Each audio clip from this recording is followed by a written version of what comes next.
Welcome everybody, welcome back to another showing here of EACS 2025, where we're into week 2, we're into Group B, and it's a fantastic set of matches because, you know what, it is all on the line between these two sides. Two teams fighting for that top of the bracket, and two teams fighting to stay alive in the tournament, really, because, yeah, it's losers versus losers, winners versus winners from the week 1. I'm joined once again here by Uncle Blood. How are we doing this fine day?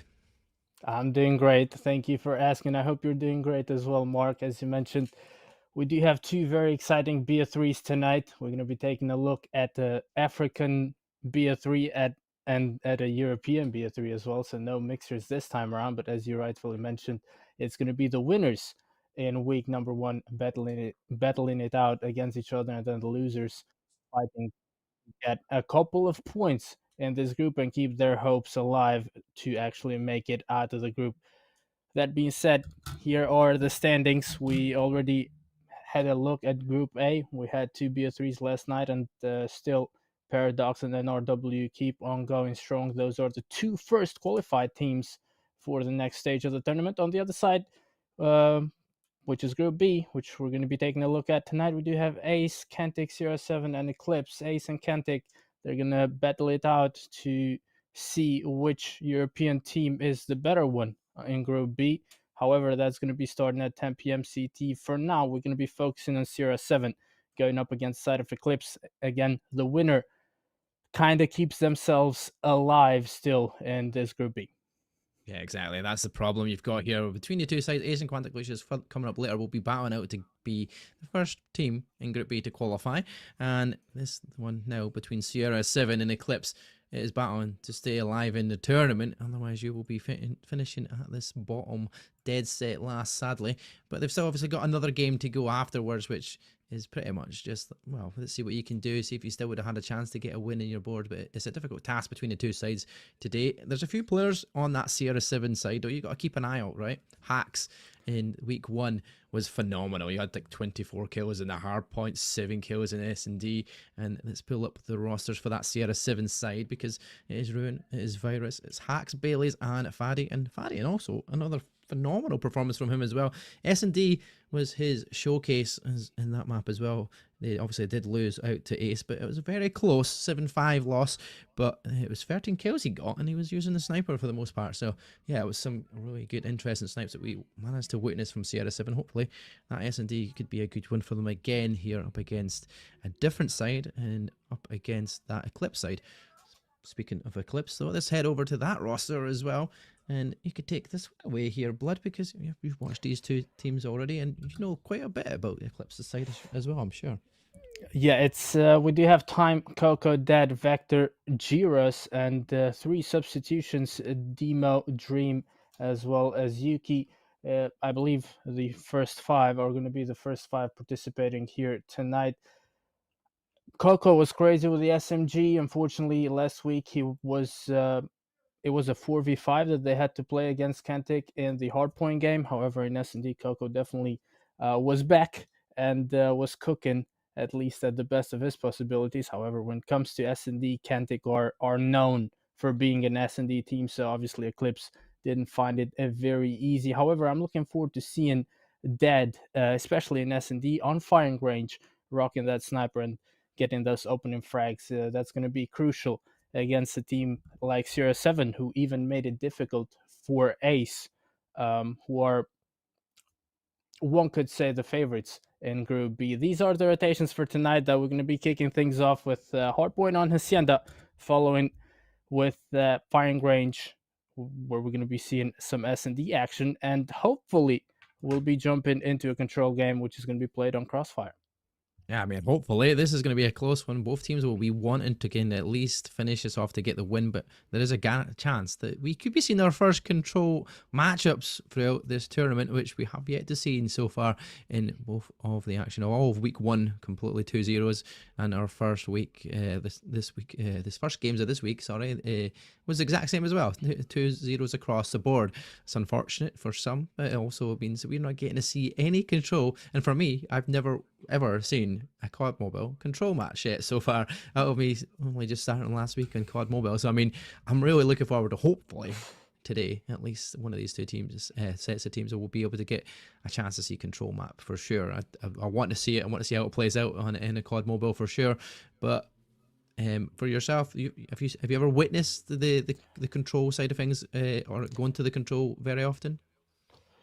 It doesn't happen very often, especially during the qualifiers for EACS as well. I'm speaking about the European qualifiers. Those were the ones that I had the pleasure to cast. There weren't really many control games because it's just the skill gap between the teams in a bracket.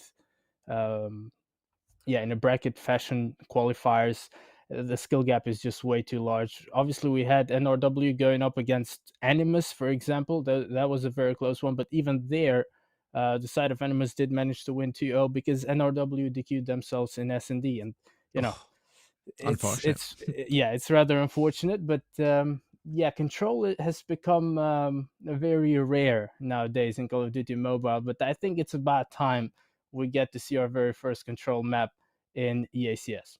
Oh yeah, certainly, especially if you're keeping yourself alive in the tournament. It could be a very interesting one to see how it could end. And both teams are looking like they have got outstanding players. There's obviously in that team for Eclipse, there was Time as well, who made a lot of time on his hardpoint. He was getting 31 kills across the board. He got 7 kills in S&D, had a good overall performance even on that losing side. So for the two of them to come up against each other here, it is the best of what Africa have got to potentially go through to the next stage. Obviously, one of these teams will be fighting to stay alive for now, but then the other one will be having the chance next week to go on and potentially qualify into that quarterfinal slot as well. So we'll be loading into that Hacienda map, and we're going to see who is going to get us started and who's going to kick us off with this first blood.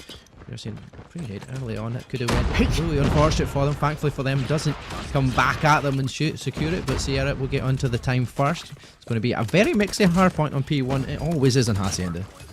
Yeah, it always is. P1 is absolutely bloodbath. We do have Vector finding a couple opening frags. He's going to maintain his life for the time being. Dead though, able to find a double, and so far the start is favoring the side of Eclipse. We do have Vector looking to hold top on the opening side. He's going to get traded eventually. Hacks able to clear out the point, has support from Bailey.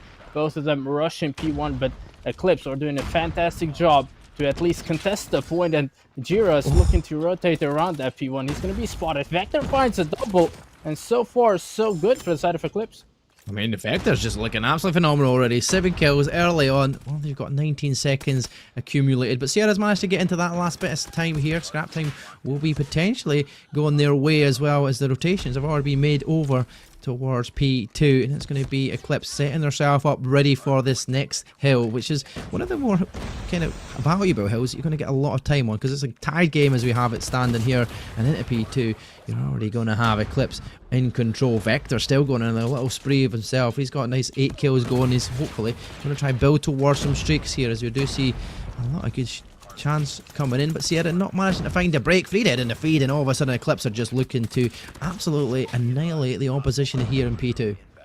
Yeah, P2 is a difficult one to break through. I mean, right now, currently, Sierra 7 are trying to sandwich the opposition. That is doing a fantastic job to kind of spawn trap them on the driveway side of things. However, now they're spawning towards the lobby side. We do have Time rocking the Odin, pre-firing that, and that's going to pay off. Finds a double. He's already streaked up to Pred, and we also have the death machine of Vector making sure. Okay, he's going to get traded. That was rather unfortunate, but Giras is inside of the point and he's able to find a couple kills. The remaining 10 seconds of this particular point, the scrap time is going to go over to the side of Sierra 7. However, Eclipse do have the early rotation towards next, and now Sierra 7 have to break through in that P3.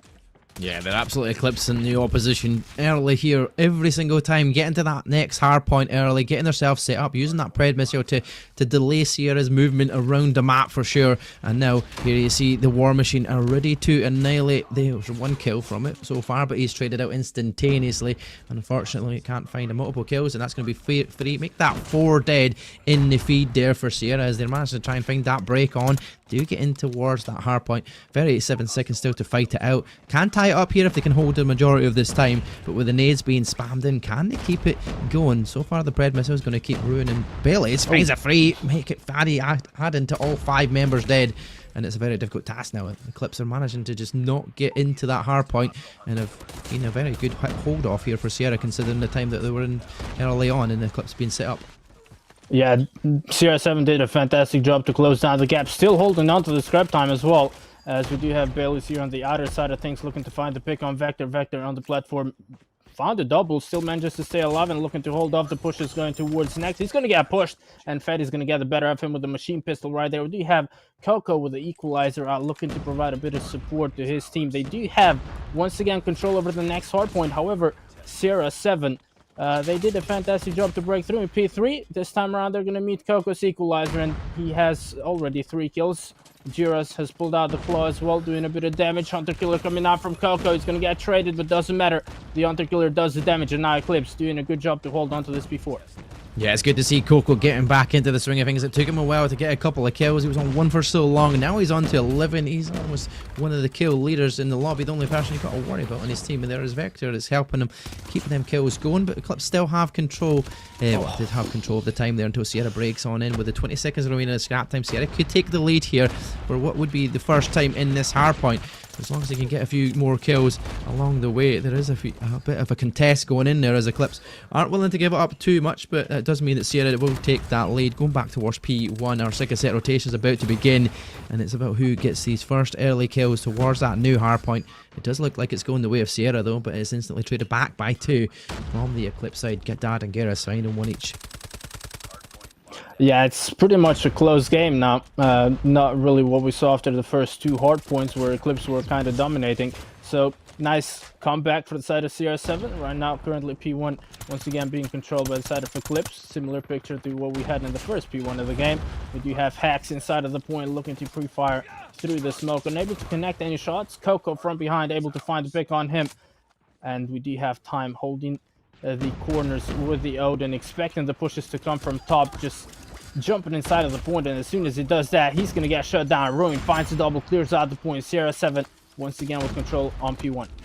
Yeah, Ruin seems to have his team in that backpack. He's definitely helping Hacks for sure. Hacks, who had a phenomenal hardpoint in our first series in week 1, but not looking so good in this hardpoint here on Hacienda. But at least his team are keeping them in this. 6 seconds left on P1. We'll be moving towards P2, and early rotations going the way of Sierra 7. Only 1 member in there, and that is going to be player number 4 for that Sierra roster. You're going to see him instantly taken out there, as Coco does make their way in towards a hardpoint, and they're spawning Sierra 7 in that back with that close spawn. But if they can get some good kills here, I'll give them the time. There you go. War Machine kills 1, time finds 2, and all of a sudden Eclipse have managed to take that lead back again here in P2, where they were very dominant in our first set rotations, and they're looking to try and be just that again in our second set rotations. Vector with that death machine, definitely finding a lot of death on the opposite end, but there we go, snapped out of it straight away. Eclipse now still with these equalizers, all these kill feeds still managing to go their way. 40-second lead. Eclipse with still 26 seconds to fight for on this one, are going to continue to fight for as long as possible here, so that they can get a further gap from Sierra, because it's been far too close for them, and keep it within touch and distance, and hopefully they can run away with this one. Yeah, Eclipse know a thing or two about controlling P2 and Hacienda. I think we all can agree on that. Both P2s have been almost flawless. I mean, a huge investment in this second PT of the game that we saw coming from them. 3 operators coming out. They do have, however, the rotation towards next set up. Player 5 and 4 already there. Time and Vector, while we have Dead on the open side, looking to find a couple kills with the Type 63. Able to find one, immediately falls back, has plenty of time to regen. Vector through the smoke, he's going to get shut down by Ruin. Dead able to find a double, he's going to get traded. And now this might be the break from the side of CR7. Not just yet. I was about to say they're going to need it. Eclipse is in closer and closer to that 200-point margin. Obviously, it's 250, but if they can get past that 200 mark, all they need to do is fight for scrap time near the end here and just keep it going, because the lead is just immountable, and it's very difficult if you're Sierra to try and bring that back when you're so far behind. But 26 seconds still to fight for here. Eclipse are not giving up that time. They put the contest in. They try to get it past that 200-point mark. Time is trying to chase down, but there you go. Virus finding 2. Bailey's finds another. And there we go. Hacks will answer back with another. And all of a sudden, the last bit of scrap time will go the way of Sierra 7. But Eclipse making that early rotation over towards Rock. Once again, this was another hard point that they were really good at holding on to for good some time. And if they can do that now, there's a chance to close out this hard point. Almost to close it out because it'll be 4 points short, potentially. Let's see where we go from here. If Sierra 7 are going to get that break in, Coco just lying down in wait. He's the first to be picked off. Batty finds 2 in a row with that. Nice little shots through the rock zone, and now Ruin. Death Machine comes out though. Dad's investing it. He's making sure he's found 2. He's made it free. Can he keep it going? This 4 and 5 can line up for him. He does find more of the Fury kill. There's even more of the Bloodthirst. He's in, but he's answered back with a Death Machine of Ruin, and he's going to find 3 in the feed as well. But Sierra have still not got into that time. 30 seconds still to play. They can't win it here on Rock. It will be moving to the next hard point, and we will be going back to P1. But Dad pulls out the Pred as well after that good spray with the War Machine. Sorry, was it say? I was going to say the Death Machine. It wasn't that one, but they're fantastic amount of kills to give him the streaks, give him the opportunity. And now with 9 seconds left on this time, Eclipse looking to try and close it out on towards P1. I mean, P1 is going to be decisive. Eclipse, they've been looking good in P1. They could wrap things up here. We do have the side of Sierra 7 still on the rock area of the map. Ruin is going to be able to find a double. Fatty finds a kill of his own. So they're trying to get map control. They're gaining the map control. However, Vector has something against that. Now he's going to be jumping inside of P1, looking to get the remaining 15 seconds going for his team trophy system down just to make sure he does not die to nades. Finds a pick on Hacks. The point getting contested. The side of CR7 not looking to give up just yet. And look at Virus clearing out the point. Nasty drop right there, and keeping the side of CR7 still in the conversation of winning this hardpoint game. Oh yeah, definitely. They've got a chance to bring it back, but they need to try and hold on to this. It needs to be perfect hardpoint from here on out. Eclipse only needing 10 seconds for the win. They don't even need to fight for P1. They could look for that early rotations down towards P2. But as it goes back and forward, Hax is trying to bring his deficit back as he's only on 17 kills. One of the only few teams not to get into 20 yet. But the way that he normally performs, you'd be expecting a little bit better from him. But Coco finding more kills. P2. Look how dicey it is on that mini-map there. He's seeing everything going in towards P1. Coco Vector, they're trying to fight for the win here. 7 more seconds and we'll be seeing P2 pop. And it's going to be the rotations in. Early nades coming in from Dad and that Eclipse roster. But it is in favour of Sierra at the moment. Can they hold this comeback? They only need 1 second though if you're Eclipse. And that's a very difficult task if you're Sierra 7 to hold. Yeah, nice cook nade there from Fatty. He's hitting his type 63 shots as well. Hax is going to pull out the big guns. The Spear only able to find 1 kill. So far so good though the kills are going. The side of Sierra 7. Eclipse pull out 2 operators at the same time. Dead able to find 1. Coco just needs to jump inside. He does. He finds the last second needed, and that's Eclipse winning hard point on Hacienda, which was a very tight one to be fair. Well, I mean, I thought they were just eclipsing the competition for so long. They were on P1. It looked like it was a couple of seconds that needed. They only needed 1 second of going into P2, and I was like, yeah, that should be a quick 1 break. But no, it was a very good opportunity there for Sierra 7 to bring it back. It wasn't going to come out their way, as you can see on that scoreboards there.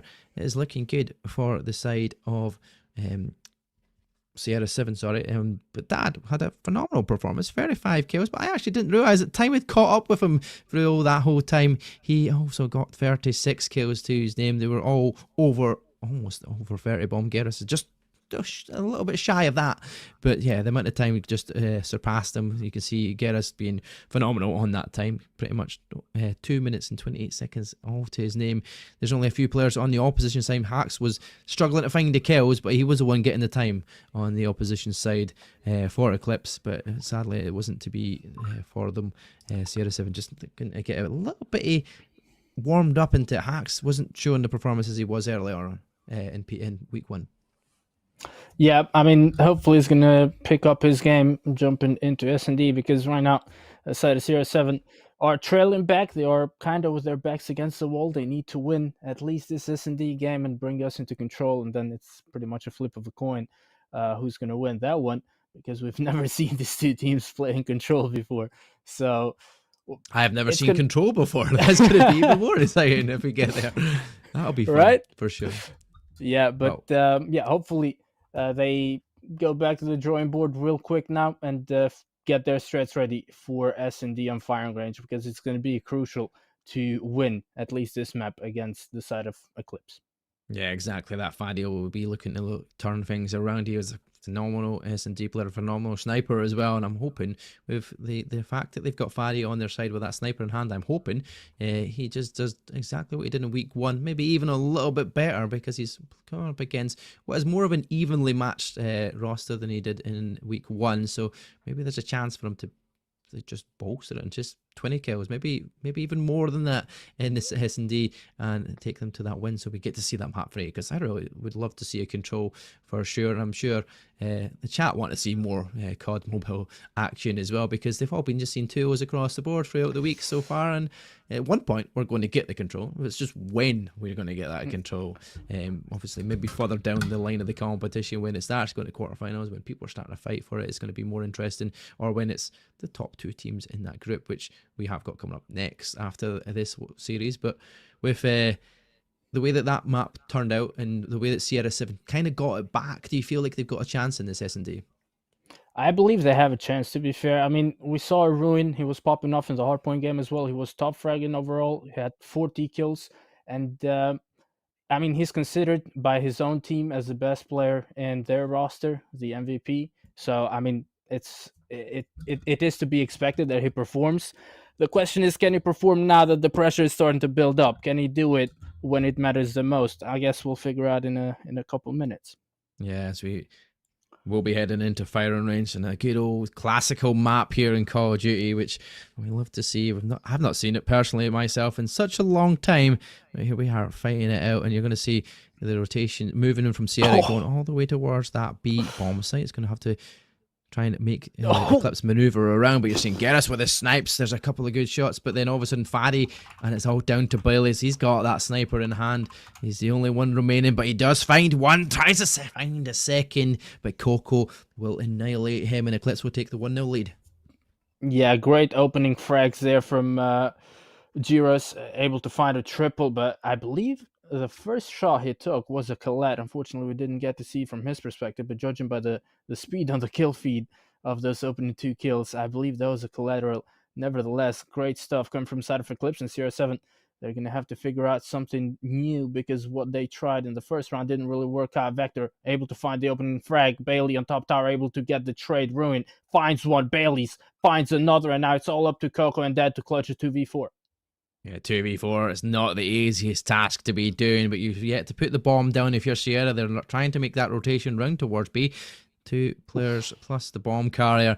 But you've got 1 player rotating around who did find Dad, and it looks like that's Fadi. Fadi with a snipe, and there you go. Dad finds 2, but Fadi will equal it out and manage to make it even. Stevens on this scoreline. It is 1 apiece, and that is good to see, because that means we're going to see at least a couple of chances for Eclipse on the attack at least, which always is a bonus. Like sometimes we're seeing a 5-6 now leads, and I'm like, oh no, please don't get it to 7 before the end.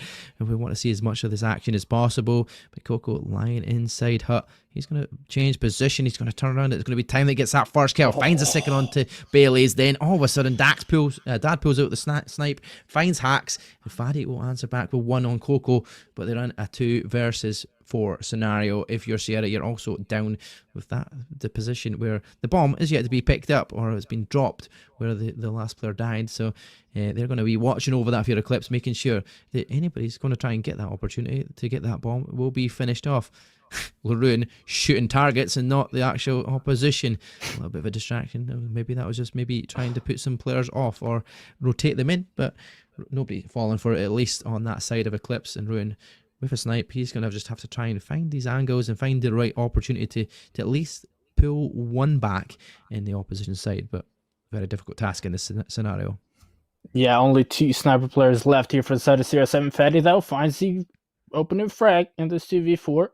Looking to find another one, just doesn't get the timing quite right on Dad. Dad has a sniper of his own. That nade is going to blow up very close to him. He's going to manage to survive it for the time being. He's going to have time to regen time. Speaking about time, he's inside a trailer. Fadi with a machine pistol, able to fight the pick on Dad. Now a 2v2 bomb still hasn't been picked up. And Vector is going to be able to find the trade on Fadi. All left to Ruin. Can he do it? The quick scope inside trailer doesn't really connect. It does connect on Vector. He has about 17 seconds to work with. Oh, Ruin! Oh my god, he's We nasty with that just see- sniper. Wow, the wall bang to win the round. A phenomenal position to be in. Sierra 7 taking the lead. Now we've got an opportunity for them to kind of go and build that lead. You're going to see Nays being thrown across from Eclipse, trying to find position, trying to get any information gathered. But no, first blood's early on here. That's going to be a good nade if he managed to cook that enough time. That might get the player in there. It does. He finds the time. Time did get a kill just before it, though, on towards Bailey's. So almost traded each other out there, which is a good thing. But Dad, snipe once again, finds Virus. Coco finds Hacks. Now Ruin looking through the scope. Can he find one to bring it back? Because they're once again in a 4v2 scenario. And it's an attack inside. They managed to turn it around last time and win it. Can they do the same again?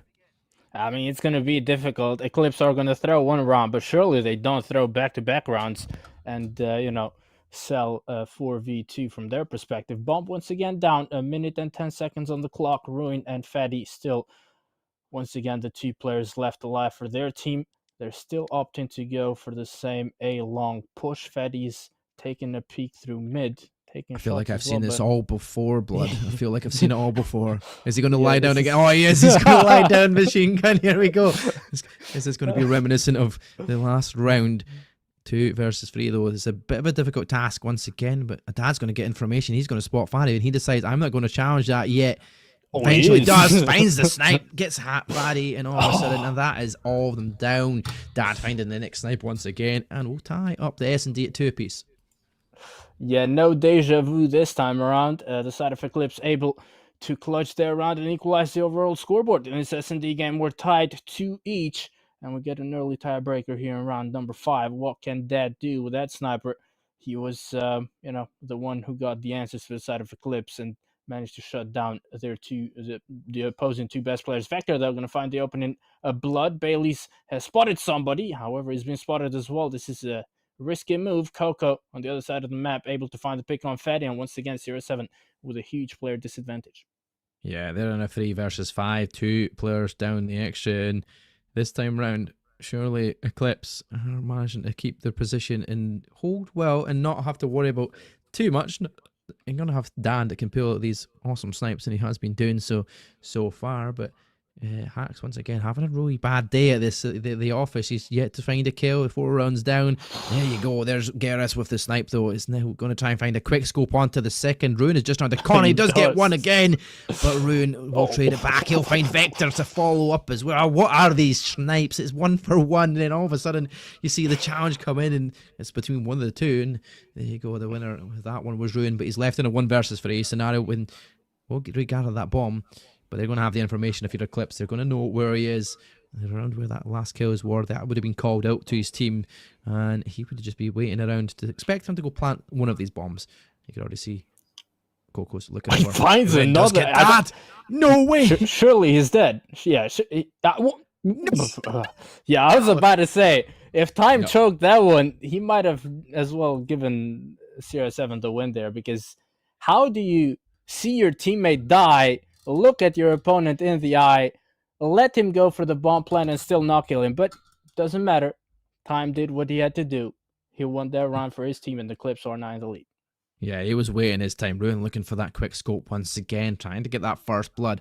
Slowing it down a little bit here if you're Sierra 7. No, they're not pushing too quickly. There's no first bloods. There's a minute 42 left to do it. And then Fadi will once again find an nade kill there on towards time. And that was a good, well-placed nade until all of a sudden Dad will answer back with a kill of his own. Another snipe going the way towards Bailey's. They'll find Ruin as well to follow it up. Now you've got the man advantage once again, Eclipse, and that seems to be the story of the S&D. Eclipse always seeming to have the extra men. Sierra still somehow managed to find a comeback. Oh. Fadi finds Dad. There you go. There's the comeback. Equals it out. 3 versus 3. Yeah, they're sticking together. They're playing this one well, whereas the side of Eclipse, they're kind of spread out. Obviously, they don't really have the information about the opposition. Smoke is going down over at A, or rather close to American. The bomb now being planted by Virus, and that's Vector. Find the opening frag on Fatty. Coco finds a trade on Hacks. Virus goes for the push on Coco. Oh, body shooting. Oh, we body shooting now. Coco's getting brave. He's only on 5 kills and he's shooting bodies. There we go. He finds the final kill. But once again, you're finding Virus in the end. It was, yeah, a very difficult task. He still had the disadvantage in numbers. But yeah, like you said, the spread was a little bit interesting. They were so far away if you're Eclipse, but they're taking it and going into switching sides with the lead at 4-2. Now they are on the attack. And what have they got to offer when it comes to attacking side of things? This is where we're going to see if they're going to be able to take control of this search and destroy. You know, if that means they take that search and destroy, they potentially take the opportunity to win this as well. So yeah, that finds the opening blood on Bailey's with that sniper. Virus is patiently waiting. He's going to be spotted. Time finds a pick on him, and once again, a fairly familiar picture that we see here. Oh, Hex makes it to 3v3 with a well-cooked nade. Fatty finds one. He's getting pushed. What can that do? The machine pistol comes out on top. Ruin, though, gets the trade. Now it's Vector in a 1v2. Can he do it for the side of Eclipse? Where is the first defensive round going to go over to the side of CR7? yeah, I mean, this is better for Sierra 7. They're actually at the advantage of the extra member, but it is only 2 versus 1. It's not difficult to do, really, in the grand scheme of things. We've seen very quick opportunities turn around like this, where that one person finds 2 really quick kills, but he's got the XM4 in hand. He's going to get that bomb planted towards that B bomb site. And Sierra 7 are the other side of the map. They're over towards A, but now that they have the information, they're going to be able to find the 2 players going in the same direction, hopefully looking to at least trade each other out. If they do fall, one can then answer back. But if they line up 2 easily, Vector can find all 2. So that's where we're going to see. He's going to check that bomb surely in a few seconds. He gets information on 1, finds 1, but the trade does come in here, and Hacks finally will get a wee bit of a wee spree going. He's got a couple of kills to his name now, and he'll get that bomb defused, and he'll take it to 4-3. A good defensive round for them, using the trades and using the extra man for that exact thing. Trade him out, and that's exactly what you need to do if you're at that advantage. Indeed, and huge credit to Hex as well. Just a couple of rounds ago, he was on 0 kills. He managed to find 3 in the previous round, 2 with a well-cooked nade, and then the final trade that we saw there on Vector.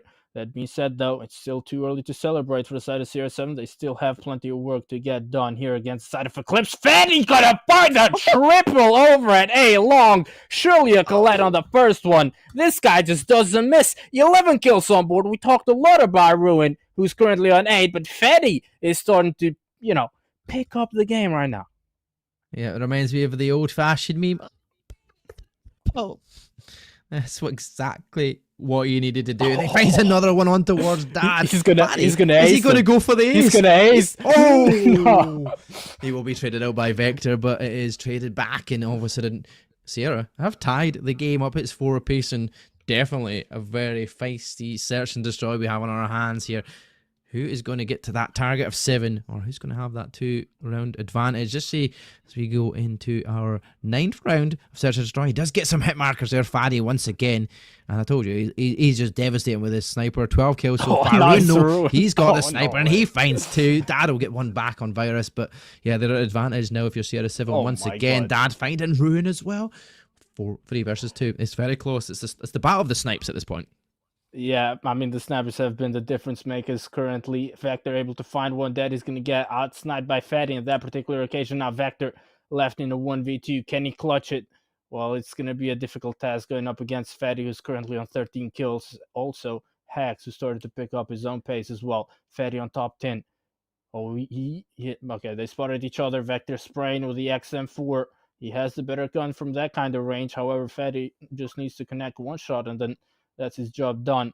Both of them disengaging. Bomb is down over at B. And that's a very long way out for Vector to pick up that bomb. Still has roughly a minute on the clock. However, he knows at least one of the opponents is in bottom 10. And that's going to be Hex, who finds the frag and brings the side of CR7 into the lead. Yeah, I mean, it's good for them. They've actually they're needing this. They need to get a wee bit of momentum behind their sails here and try and see if they can go on at least to take this to game 3. In this situation, it's a good start, but they need to keep it going now in this defense against that Eclipse roster, who have been looking great, but with Fanny turning up like he has done and Ruin getting a lot more kills, it's the snipers, like we said. But Virus is just one player that he's still sitting on that 0. I don't know what is happening, or if he's just being the bait player, or if he's reconnected or something. But 0 kills in an S&D after 9 rounds is not a scoreline you want to be having to see on your scoreline in the end. So hopefully he starts to pick it up as well. And Sierra 7 might actually be well and truly in control if Virus can up his game.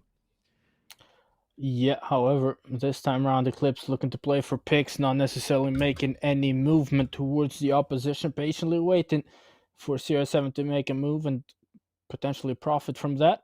Ruin was a sniper. He's now in double digits himself after getting 3 kills in the previous round.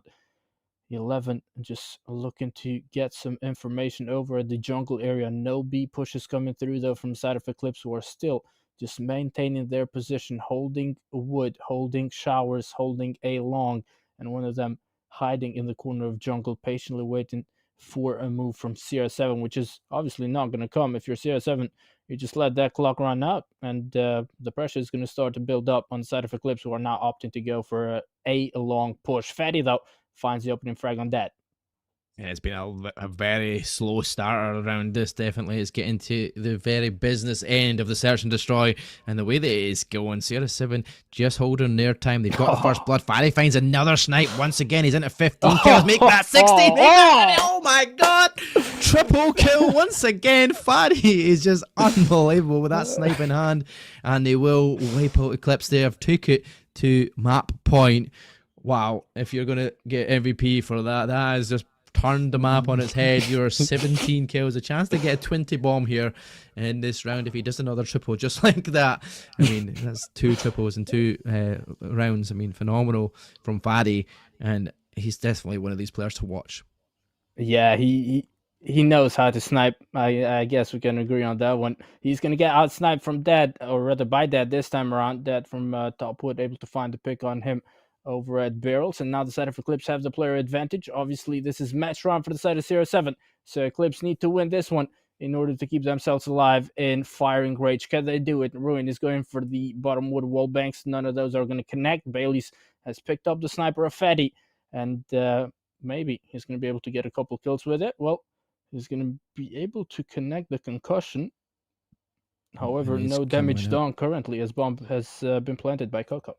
Yeah, so advantage Eclipse, the bomb is down, the time is against you, but Sierra 7 are just like trying to wait around. Bailey's, like you said, with that Fadi sniper in hand. If he can do what Fadi can do with it, that would be phenomenal, but Dad does get a snipe on towards Bailey's. Oh. Dad will find Hacks next. There you go. Like I said, it's been the battle of the snipers, and all of a sudden Vector will find Ruin. Now you're left in one player that is yet to find a kill, has still yet to find a kill, and Virus will fall. It's now going to be 5-6.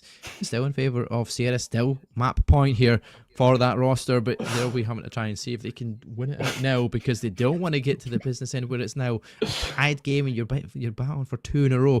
That's going to be the difficult task, especially for both of these rosters, especially when Virus is just needing to up his game a little bit. No early picks once again, but if the defensive Sierra do what they did the last time, just slow it down, wait their time, allow Eclipse to be put under pressure, and for them have to force a push in towards that bomb site, whether it's A or B. But at this moment, looking towards that A site more likely. Once again, seems to be the more favoured pick and the more favoured bomb site. Yep, that was the game plan last time around. The nade over the top. Well, the trophy system is going to deny Fatty that nade kill. He's still holding the barrel head glitch towards A long. Somebody on the YouTube chat said Virus is just happy to be there. That's crazy.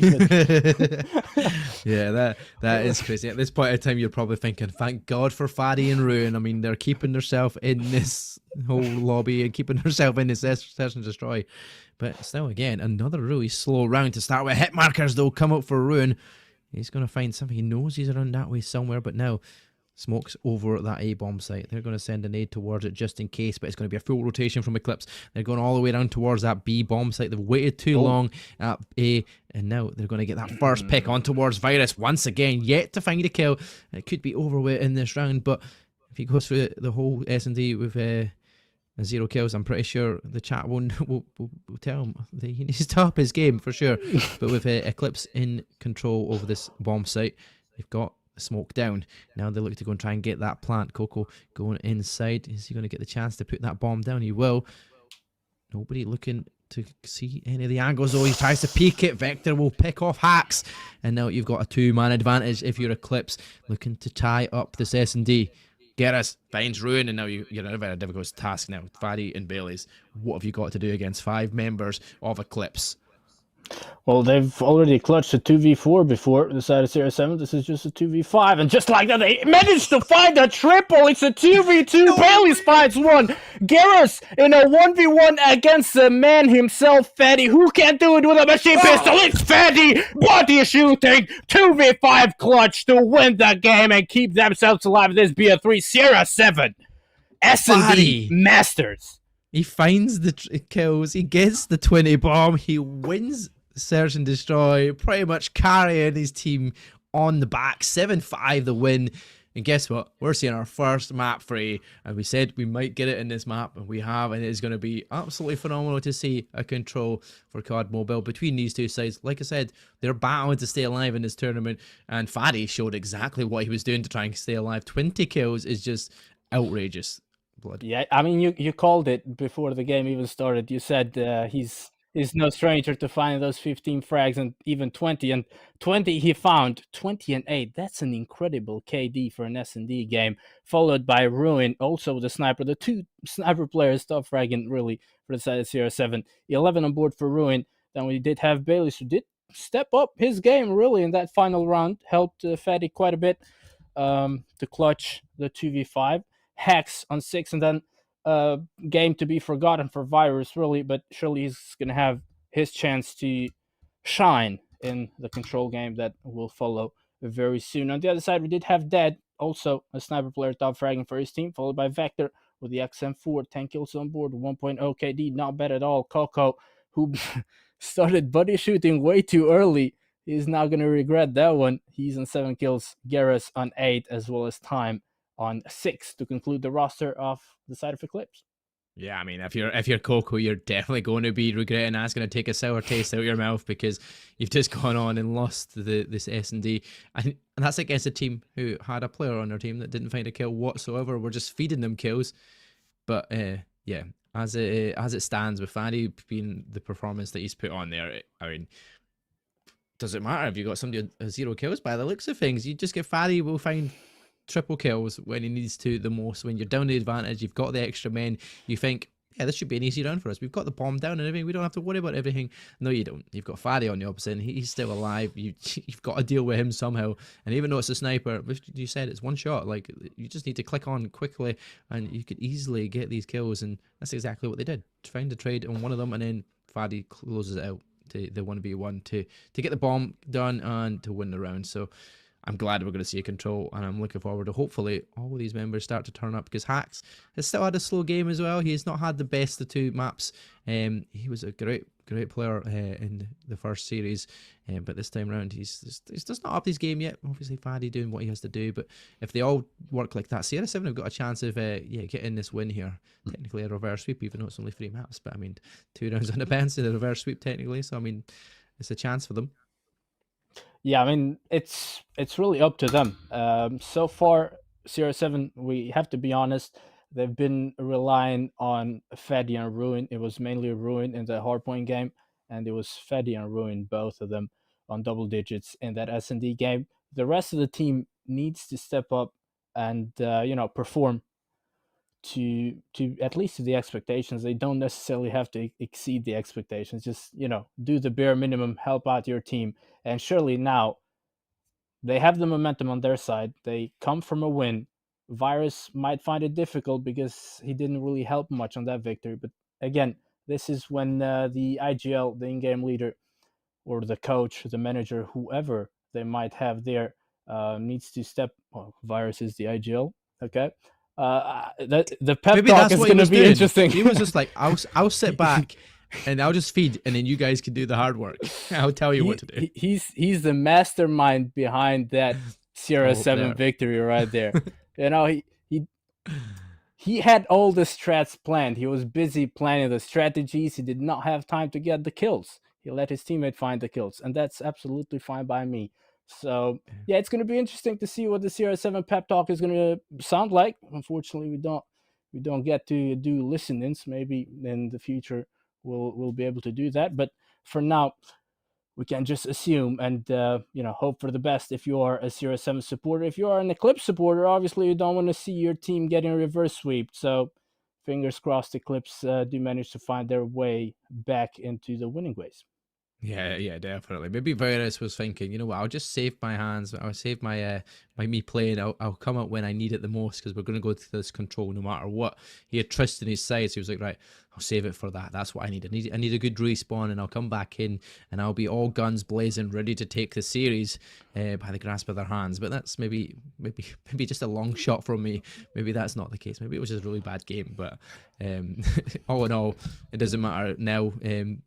It'll be talked about for a wee bit, maybe forgot about. Hopefully, if you're Virus, you want that to be forgotten about.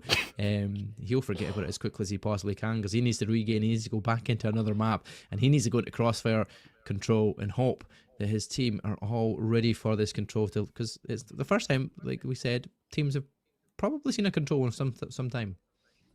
Yeah, it's been a while since we've seen some control action. Obviously, in the EACS, it's going to be the very first time. It's a premiere, ladies and gents. We get to see game number 3 here between Eclipse and Sierra 7. Guess what?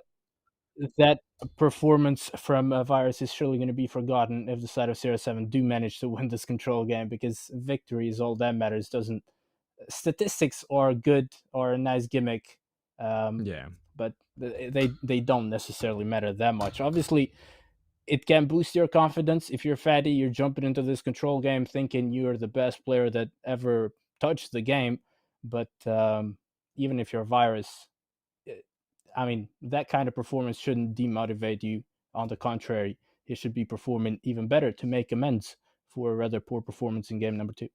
Well, the one benefit from a game like that, though, is only up from there on out, right? So you can't get any worse. So all you're going to do is show a better performance into the next map, and you're just going to take that motivation that your team have got behind them, and hopefully that bolsters you to get a better performance as well. And overall, as a roster, you'll start to turn things around, and the chance for that reverse sweep, like we says, going into a Crossfire map, it's been a long time since I've seen Crossfire map, right? So in terms of how it works out, Crossfire, do you see the fact that on control, I don't even know where the points are. So for you, like, is it a big map? Is it quite a small map for when it comes to the kind of COD Mobile side of things? It's a relatively large map, yeah. We do have the mid lane, and that's a very long lane. I believe B-bomb is one of the points. I'm not quite sure where the second point is as well. Again, I haven't had any chances to see Crossfire control, but we'll jump into the action in just a little bit and figure that one out together. Nevertheless, it's going to be an interesting one between Eclipse and Sierra 7. The first control game, and we can already... Oh, no, that's a hard point, right? I'm not quite sure what those arrows were suggesting on the fly through. But here's the action, and we do have A and B. B is over at the B-bomb, obviously, and A is over at the A-bomb. Okay, so it's pretty much the same as S&D. Okay, so same positions as S&D. I have seen the S&D be laid out on this one. Kills-wise, though, Sierra finding the first couple of kills here. Fatty once again starting a performance, and already Virus is off the mark early on in this round, and that's exactly what he needs here to get himself into the action. The Sierra 7 are in control with lives, and they're just looking to try and grab that objective. There you go. One part is A is captured. That's a nice another snipe once again. Vector, though, has just got a free piece himself. He's found Hacks and Virus. And Dad will find Ruin, starting to even up the kills here. Yeah, but the side of Sierra 7 did great to get an early capture over at A. They fully captured it as well, so now all they need to worry about is B. Vector, though, inside of this A building, doing quite a bit of damage. Connecting quite a few shots on Ruin as well. Unable to find the pick on him, though. Ruin finds a double. Has plenty of time to reload, and he's going to be spotted by Dead. Dead rocking the Type 63. The marksman in his hand. What can he do with it? Well, when it comes to the respawns, the side of CR7 have a slight lead, but Ruin keeps on going. He's in a 4-kill streak right now. They're just looking good so far. It's a very strong start. 4 kills, lead. They've got tick progression being made towards B. Can they withstand the pressure coming in here? There you go. That is going to take out another member. Ruin will find time. Hacks will find Vector. Ruin will snipe off Dad as well. And all of a sudden, more tick progression is being made here from Sierra 7. Almost 2 ticks of progression on towards B. Ruin pulls out the snipe again. Trying to double it up, but doesn't do so. Vector will find 2 and Dad will get Bailey's. That's going to stop that tick progression so far, but 2 ticks of progression on B already. Still a minute and 20 seconds left to do this. There's a chance here for Sierra to win it on the attack because they've got the life advantage and they've got time behind them. Garrus, he's going to try and fight for stay alive inside the building. And he has managed to do so for now. Challenge is coming in. Garrus does get the kill onto Virus. Bailey's finds one back, but if it keeps going this way, trading back and forward, Sierra 7 are in control of kills. They'll win it that way, and Eclipse won't want to lose the tick progression for sure. They don't want to lose it that way. Ooh, what is going? How is Fede missing those shots? Dead able to find the pick on him, and now just a 7v8, pretty much doable for the side of Eclipse. Sierra 7 had quite a few respawns to spare, however, rather careless pushes towards B. Managed for the side of Eclipse to pull that one back. Hex though able to find the pick on Dead. Still a bit of time to work with if you're the side of Sierra 7. Don't necessarily have to rush this one. If you're Bailey's, you might be thinking about pulling out that claw and, you know, ricocheting those bullets inside of the building. He's gonna opt to go for the EACS, the War Machine, and the Death Machine. Okay, Eclipse are going all out on this one, and it might pay off. It's paying off. It's paying off as the side of Sierra 7 fall apart. It's a 2v6, and surely round number 1 goes over to the side of Eclipse. Yeah, round 1 might well go the way the Death Machine pulling it out. The time is done. Eclipse will win the defense, but I mean, they've lost 5 ticks of progression, so we're going to have to keep an eye on that because that might be the difference maker. A good round from Sierra 7, but eventually the lives went against an investment on the operator skill, but it is well and truly needed there for Eclipse to turn that game around and actually go on and win the round. So them now having the opportunity to see what they can do here. They're looking to go on the attack, and they're going towards that A site once again early on. It seems to be the side that you want to go early and get the time. Vector Garrus will find kills in the feed. Garrus on a triple straight off the rip, and now there comes a Pred. The line up. There's even more kills. Vector lining them up and finding kills. Ruin though answers back with a Pred of his own, finds 2 on towards timing Coco, and now they're still in favour of Eclipse here. They've got the 3-man advantage and they've got a tick progression towards A. Looking to try and dominate even more over that A side. But Coco has been picked off by Virus. He's found 2 in the feed, and Virus is definitely a lot better this time round than the S&D performance that he had earlier. Yeah, he's doing a fantastic job. 8 kills on board for him. That is not bad at all. That inside of the bus with Type 63, he's going to be spotted. Bailey able to find the pick, and now the side of Sierra 7 have managed to slow down the progress over at A. 1/3 of it already captured. We do have Coco trying to stay alive. The Sparrow is going to do a lot of damage. Hack's able to find 2 kills. Vector, well, time is going to give Bailey's a taste of his own medicine. Able to find the pick on him with the Sparrow. Patiently waiting, but the trophy system is going to save his life. Ruin with the Annihilator starting the spawn trap. And this is exactly what you want to be doing in Control on Crossfire. Yeah, 4 kills with the Annihilator is devastating. He absolutely ruins the opposition with that, and that's why he's been given that name for sure. A phenomenal performance from him so far. He's on 18 kills. He's doubled up everybody else in the lobby on his side at least. And then now just trying to continue more, but doing more snipes along the way as well. 3 dead in the feed, and Sierra are absolutely wiping the floor here with Eclipse. They've only got 1 tick of progression. They're down to 3 lives remaining. Doesn't look like it's going to go their way unless a big investment here. Garrus finds 3, but that's not going to be enough. 9 versus 1. Surely you don't clutch up here time. Surely you don't find 8 kills. Or surely you don't get progression, but you did manage to get towards B. That's 1 tick, but 8 seconds left on the time. That will be the final kill. And Sierra will put 1 on the board, and they're definitely at the advantage because it is 5 ticks against 2. So wherever it goes at this point in time, Sierra are in command of the ticks. Yep, and it's looking like the defensive side of things is, you know, the side that you want to find yourself in this Crossfire map, at least between these 2 teams. Ruin once again able to find the opening blood on Vector with that sniper. He's been flawless almost. He's already streaked up quite a bit. We do have Virus pulling out his Hunter Killer, very close to getting his 2nd equalizer ready as well. And right now we'll see if the side of Sierra 7 is going to make the same mistake they did last time around. And by last time around, I mean in the very first round of this control game. Well, this time it's a little bit of a slower start here for Sierra 7 on their attacking round. They're down in numbers. They've not got any tick of progression made here. We're down to a minute remaining. They definitely need to start getting towards the zone. There you go. That's the way to open it. Ruin finds the kill on towards Dad. Bailey's will find Gillis the Trude. And then the Pred missile will come out, trying to find a couple in the back.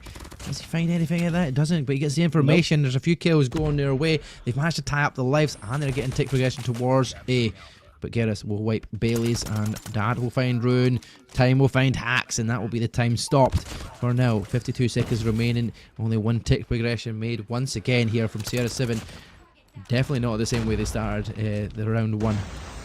Yeah, but that's because the side of Eclipse expected that aggressive A push right off the bat, and they did a great job to actually counter that. This time around, pulling out the War Machine is going to be traded rather quickly. Hacks pulling out the Sparrow, and surely now they are going to be... No, they're not.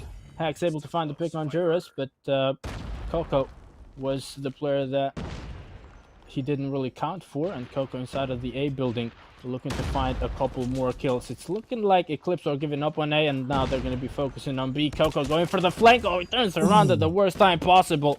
10v11, Sierra 7 with a marginal respawn, a lead. What can they do though? Can they clutch things up here in round number 3?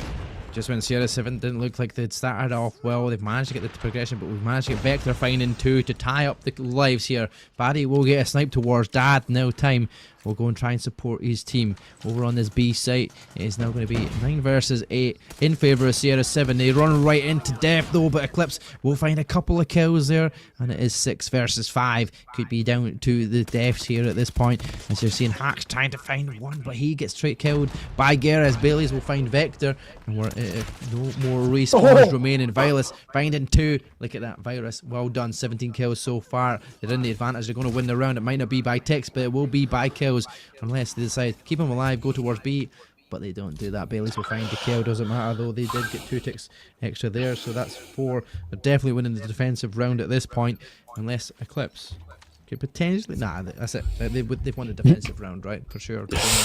If it goes to the decider, I feel like. Eclipse though now have to try and go on and win this, or Sierra 7 have got the opportunity to go that reverse sweep and win the map as well. So Ruin opens up with that first blood, finds Vector.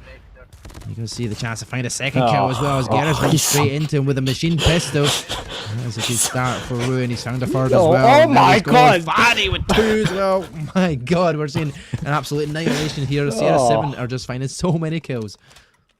Yeah, they are farming kills. Ruin has 33 kills in total. He's won a control round on his own, judging by the amount of kills he has.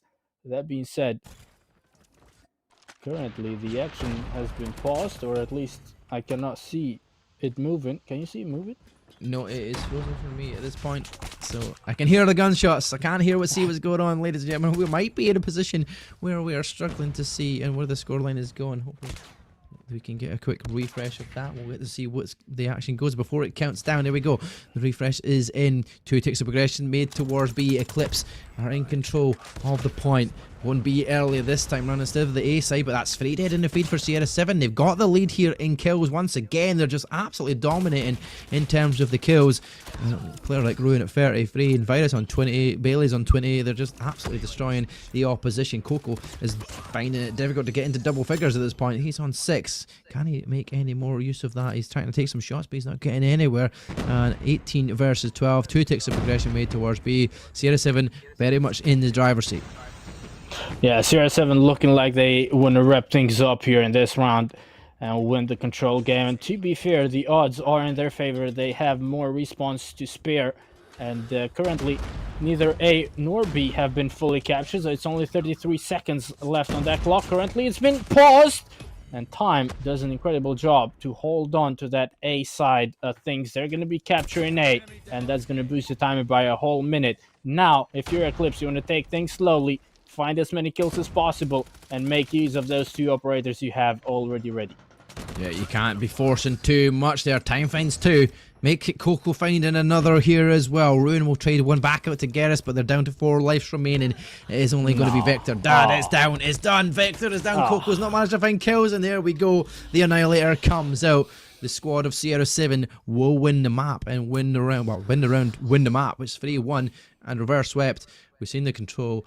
It was devastating there on the side of Sierra 7. Ruin just absolutely running the show there. I don't even know what he ended there. Was it like 30 odd kills at least? Like, it might have been 40 by the end. I don't even know. 40. I Yeah, think it was 40. No, we'll get the we'll see in a confirmation on second, the I'm sure. scoreboard. Yeah, but it was a crazy performance. He got 40 kills in Hardpoint. If he manages, he got 39, one shy of getting the same amount they got in Hardpoint. But doing that in 4 rounds of control is actually insane. With a sniper in hand, with a machine pistol as your secondary, and also the Annihilator as your operator. Once again, Rowan kind of carrying his team to victory, followed by Virus. This time around, second fragment, 20 kills on board. Bailey's on 21, 19 for Hex, and Fatty slowing things down a little bit for himself, 16, but that doesn't really matter. The overall scoreboard is 3-1, and guess what? 0-7 win this BO3 in a 2-1 fashion. Yeah, I mean, a phenomenal way to come back, especially with Virus being in that deficit, no kills in an S&D, turns it around, gets 20 kills in the control. They go on and win the control, which means they win this series and they get the chance to potentially next week go on and go to qualifiers. But for now, we'll be going to be to face our next map of the evening. It will be EACS versus Quantic, the battle of first position, the battle to qualify between these two teams who have won in their first rounds against the teams we've just witnessed. So we'll see you back again after that short break. Good evening, ladies and gents. Tonight I have the pleasure to be joined by the one and only Warden, aka the coach of EACS Gaming, right? EACS Gaming, that's what they're called? Yeah, Team EACS, for sure. Team EACS, indeed. Well, Warden, I'll jump straight into the questions, man. EACS, they kind of joined into this tournament out of the blue. They didn't make it through the qualifiers. They did not actually get to register for the qualifiers. However, the majority, and by the majority I mean almost everyone, agrees that your team has the potential to not just participate in such a tournament but also win it. How does it feel now to be part of this tournament so suddenly?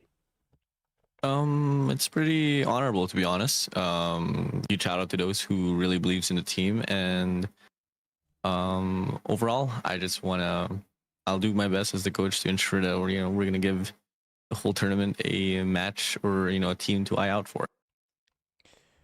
Looking forward to seeing you guys play. We're recording this interview after actually seeing your first BO3. I'm not quite sure, it was way too early for you. I'm not quite sure if you actually watched it. I saw you in chat for a little bit, but I don't know if you watched the entirety of it. So I'm gonna ask you straightforward, man. That S&D game, you guys went full B push in every single offensive round. Do you have no other ideas? It's more about just this is a lot of the times where this is one thing that a lot of teams don't really particularly look at postal, is that we just look at the mid map. This is kind of like exposing strats now, but we look at the mid map, we count how many crosses. If there's like few guys crossing towards the mid map, then it's kind of like an easy call already that it's just going to be either a 2 players on B or a 1-1-3 split. That's why in some way we just decided to go B always.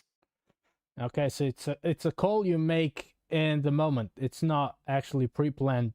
You actually see what your opponent is doing, and then you react rather than be proactive. Yep. Sounds. I mean, that's a good explanation. That makes sense now that you put it that way. That being said, though, I was told that you guys were taking a short break. I'm not sure how correct that is, but now you have to. I mean, you were only called last night to actually play tonight. How does that change your approach when it comes to preparation? Honestly, for our match there with CR7, we just kind of decided to wing it as well. I truly believe that in some way, I'm not gonna take credit in regards to the whole systemization or what happened in Hardpoint or on Search and Destroy, although confidently I feel like it can swing a lot of these teams in Hardpoint. Search and Destroy is something that we kind of just talked about briefly in regards to how to make decisions.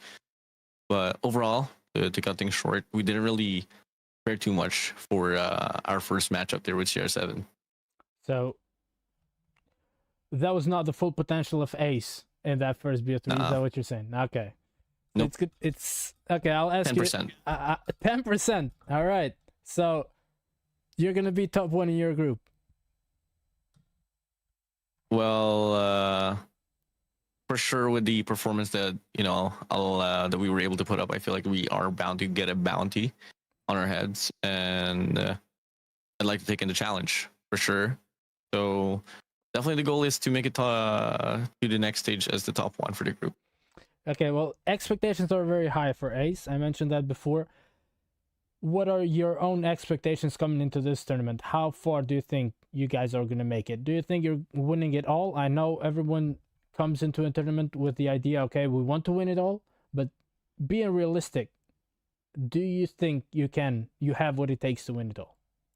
I feel like once we surpass the group stage, I think that's where the true challenge begins, because that's where talents are filtered out, and only the best out of the best will sustain themselves. Not really expecting too much of an easy ride once we make it to the playoffs, but definitely I know for sure we're top 4, top 3 contenders. Okay, well, I've asked Exclusive and Animus this question as well, even though those interviews were actually recorded before you guys made it into this tournament. The idea was more about champs. Europe has only had 2 slots in the past. There's talks that there might only be 1 slot for Europe. And I asked them, do you guys think that with Ace in the mix, your chances of being top 2 in Europe are getting slimmer? I won't tell you what they said, but I'm going to ask you, do you think you can actually make it into stage 5 representing Europe if there are 2 slots or even 1? Honestly, by heart, confidently, I can say yeah. I don't think it wouldn't be too much of an issue to make it to stage 5. Okay, confident. That's what I was expecting, really. Well, Warden, I know a lot about Fahim and Inferno. I might know them better than you do, even though you're their coach. But tell me more about the 3 Garena players that came into Europe and are, making Europe struggle a little bit, at least in their own thoughts. Well, let's talk about, first of all, let's put Badman last, because everybody knows Badman quite a lot now. Let's get into Crush. Crush is a notable shotgun player back in the OG days of Call of Duty Mobile back in 2021. Did retire quite a lot for a long time. And people question me, why Crush? Why this? Why that? And at the back end, I had a long conversation with him that, yo, bro, a lot of people are doubting you. I believe in you. You got the time to spend and invest your time into working yourself. We'll work on it. Steve, on the contrary, is more of this guy that has been neglected by a lot of these teams, coming back to Howard Esports, specifically SC, when just safe to say, he got, I guess, replaced by Whoopi. But I'm not too certain what was the thought process behind that. But I thought Steve was a very remarkable player back in Stellar Esports, and that was when I was like, you know what? I think Steve is such a good pickup overall. Badman is a player that I've been eyeing out for the last 2 to 3 years. I think 2 years to be exact. Badman was just something that I was looking at and told myself that, yo, this guy could be the next BJ. Exactly the same play style, exactly the same HUD, exactly the same philosophy in regards to playing, SMG heavy the role. And guess what? That guy is able to turn up, and he has been able to provide the slaying that team needs, especially in the pacing of a game of Hardpoint. Well, now I know quite a lot about them as well. I saw them play tonight. To be fair, I was told the roster is rather new, so the players haven't been playing together for a very long time, and even when they were, the 3 Garena players were playing on very high ping because they didn't make it their way to Europe yet. Now they are in Europe, correct? Mm-hmm. Yeah. So even though you have not been around for a long while as a roster, your chemistry looked fairly well.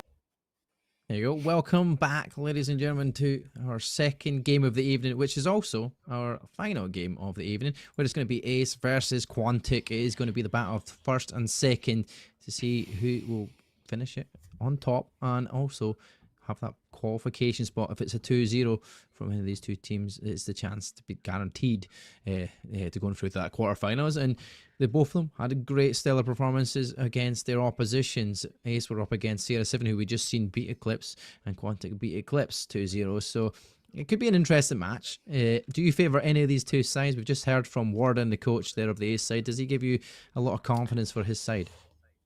Yeah, I'll be honest. I think Ace are the favorites to win this one. However, Qantic are a team that really understand how S&D is played. They've kind of mastered the way of playing S&D, so Ace need to be very careful when it comes to firing range. But if we're talking about respawns, I think Ace are the favorites to win it. You speak about respawns. Fahim, he was called Bellingham last time around when I was looking at the stats, but he was 38 kills in the Hardpoint. He was just absolutely slaying, and so was Steve. He was 33 kills. And speaking of that Ace lot roster, you will see Crush, Badman, Steve, Fahim, and Inferno. All of these players have definitely got their own way of playing things, but with their previous series going at 250 to 80, they absolutely outslayed in that hardpoint and made sure the other team were a 100-point club. A little bit closer in their search and destroy though, but Badman was the man to watch out for in that search and destroy with 15 kills in the lobby. It was just a phenomenal performance for him to go on and win it against Sierra. But going on to the opposition, it is up to Quantic, who, like we said, they played up against Eclipse. That was still another pretty convincing win in Hardpoint, 250 to 128. Another close search and destroy by 7-4. Good wee cushion there, very round cushion. But Rukia was one of the members. You've got to keep an eye on that Hardpoint as well. He was almost 40 bombing the lobby. So they've got the roster of Aussie, Nox, Rukia, No, and Master. Which of these players in this side of the Quantic do you have to keep an eye on yourself? Aussie. When it comes to S&D, it's Aussie with the M2K, the marksman rifle. He was crucial. And Nae, I believe, is going to be rocking the Tundra. So those are the two players I'm going to be keeping an eye on. But as you mentioned, Rukia, when it comes to respawns, is usually the player they rely most on to find those kills. Not necessarily play inside of the point, but find those kills around the point and, provide map control for the team. The rotations are going to be the very same that we had in the first BO3. It's going to be Hacienda to kick things off with Hardpoint, then S&D on firing range, and if required, well, we're going to have control on Crossfire. We already broke the curse of no control games tonight. Can we see 2 control games back-to-back? That would definitely be commendable. Imagine being back to back for the two of us, for our first time casting together, our first time my first time seeing the control, and we get back to back controls in what is the decider of this, potentially them going on to be the guaranteed qualifiers here as well, will be phenomenal, because both teams have got very good rosters and very good standout individuals as well, which I'm looking forward to seeing them both competing here, especially in that really mixy Hacienda. We've both been being really good on their respawns and getting some good high numbers of kills. Who's going to be the standout player between the two sides? It's going to be good to see when we get into that lobby and when we get into the action. Hacienda is just a lovely map, I feel like. I've seen it all year throughout Black Ops 6, and because of that, it's helped us out going into this one, because it's pretty much all the same. It's not changed very much. Hacienda is always that beautiful Spanish resort where you get to see the wonderful views, the little swim that you can potentially go for as well, the wee rotation on the outskirts of the map. But a lot of people using that every now and then, especially in Search and Destroy. But here in Hardpoint, you very rarely see them take to the water. But it's going to be interesting and dicey between the two sides. Ace versus Quantic. Map number 1 is underway. Who's going to open up with the first blood? Who's going to get that first time? Ace or Quantic? We're about to find out. Yeah, Qantic looking to opt for rather top control right off the bat, whereas Ace jumping immediately inside of the point, pushing through bottom. Nicely done as Steve is looking to hit fire. However, Fahim is going to be able to find the opening kill. He's going to get traded by Max. Max traded by Inferno, rocking the IG in-game name of PLR. Crush inside of the point, playing the OBJ, holding on to the head glitch, hugging the fountain, roaming around the P1, making sure he does not get shot at, but Nox able to clear out the point with with 3 kills. Yeah, that triple opens up the chance to get on to the time. They do get a couple of seconds. They're up to 10 now, trying to build towards it. Well, almost at 10, just get closed off in the end. They're Crush finding it with 16 seconds remaining on the time. Do they fight towards P1 or you start making that rotation? Ace are going for the remaining of the scrap time. They want to get as much time as possible, give themselves a good lead, and then we will start making rotations around. Quantic in favour of that spawn site just now for P2, but they're still going towards P1 and still looking to try and get some more kills as Nox, Aussie and Max all combine in that kill feed to find 3 dead, but that's unfortunate for them. It is gave Ace that close spawns at the back.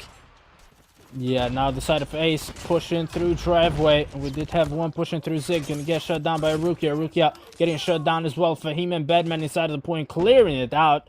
They give Inferno the time to pull out the Type 63 and also find the kills. Batman now on the lamp head glitch, able to find one, but quickly traded. Fahim find the trade on Aussie. No A, and Rukia clearing out the point momentarily. No A is going to be the first one to jump inside of it, and Qantic doing a good job to hold on to this P2. Yeah, just for a second there, it's a good wee break. They did manage to force him up to that back spawn. You do see player number 2 of Badman trying to make that rotation round the back here towards the garage, but I'm gonna find Badman finds one, doesn't find a second, but will manage to get back into that time. 12 more seconds to remaining time for Ace. They'll start to build a cementable lead here, over 40-second lead potentially by the end of this, and they'll be moving towards P3 where Quantic are already set up ready for the action. Rukia opens up with a kill there already over that side, but Quantic Max will fall next, and you're going to see Badman fall to the nade. War Machine's investment coming out, but he does fall, and that's 3 dead in the feed here. Ace, PLR, well, Inferno lights up that hardpoint and starts to get control once again, leading the way here in the position. They're just hidden behind that fences, trying to get wall bangs, hopefully trying to find some kills, but see if the War Machine's doing the work again. Yeah, 3 operators coming out now from the side of Ace. They are looking to get as many seconds going their way inside of this particular point. Crush is going to be dealt with by Noe, rocking the Odin. Noe somehow managed to survive that one way too long. I'm not quite sure why Steve did not get the pick there, but he's going to be able to spawn trap Noe this time around. Aussie looking to push from top platform. He's going to get shut down by Crush, and the move towards the next hard point is coming through. Crush playing the OBJ with the VMP, now looking to make his way towards P4. That's a very commandable position to be in as well. Ace holding so much time here on P3. Now starting to make the rotation towards P4. One player will stay on the remainder of that time. That's going to be Inferno. But now you're going to see it. The Pred missile is coming out. Are we going to see how many players you can pick off? Nope, we don't see any of that yet, so we'll jump out of that. I know it's going to be Quantic with the early time here inside lock, the equalizer in hand. Oh, it's a vortex gun, should I say? Sorry, there we go. Tries to get some shots, does get a couple of kills, but will be traded out. Badman and co trying to make their way in and towards this hard point to make that contest come in. The smokes are going to make it very difficult to find any picks there, but they are in control, and the contest comes in. There we go. We are seeing some swimmers for a second. No, gets into the water, finds that kill, gets that time in their favour. Quantic are looking a little bit better now. They're starting to get some time, but because it's just a contested hard point at this point in time, Quantic really aren't getting any chances to kind of hold out for long, and Ace will make that break and get 19 seconds of time potentially for their way. Yeah, both teams still fighting for the scrap time, mainly because P4 and P1 are very close together, so their rotation is not going to take very long. That being said, though, the side of Qantic are looking to set up for next. They have 4 players on top. One is going to get shut down by Inferno.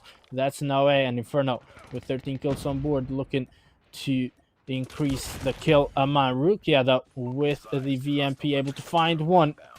Can he get the timing correctly on Fahim? Yes, he can. And just like that, they do have top control. However, they need somebody to jump inside of the point. Otherwise, the second are not going your way. Rukia able to find one. And with the help of Aussie, do manage to clear out P1. Ace, though, quickly to contest it. These guys just do not give up on the objective.